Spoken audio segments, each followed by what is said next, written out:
Sabi naman ng mangyan, kaibigan, sabi niya doon sa konduktor, gani-gani mo lang. Ikaw naman, lagi na lang ako eh. Kayo na rin. Kapres ako na si Kapres. Tungkol sa Ha? Tungkol sa Maganda. Maganda to. Ito ko na to. Siguraduhin niyo lang po ha. Itong mangyan na ito, mangyan, Ayan. napadpad sa Bicol, Oh. eh gusto niya pumunta ng Maynila. So ngayon, hindi niya alam kung paano pumunta ng Maynila.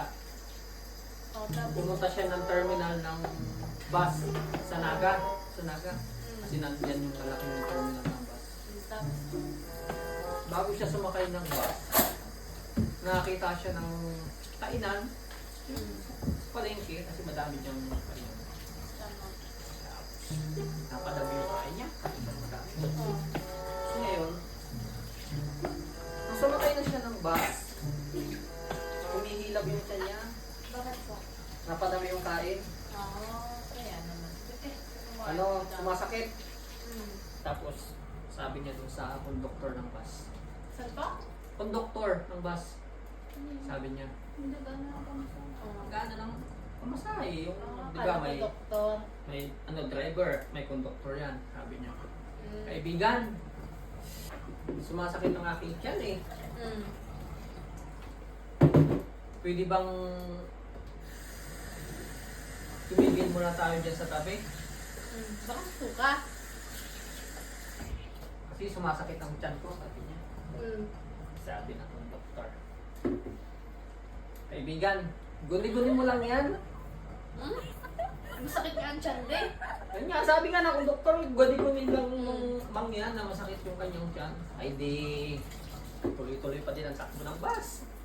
Hmm. Sinausap na naman niya yung konduktor, sabi niya, kaibigan, talagang masakit talaga ang tiyan ko. Hindi na kaya. Pwede bang tumabi muna tayo sa gilid? Ah. Okay, ano na eh, sabi niya, oh, ang aking balahibo ay tumatayo na. Sabi ko na Diba, pag masakit ang tiyan mo, gusto mong, ano, maglabas ng sama ng loob. Tumatayo na yung balahibo mo, kakapigil. Oh. Sabi ng doktor, kaibigan, ay talagang guni-guni mo lang yan.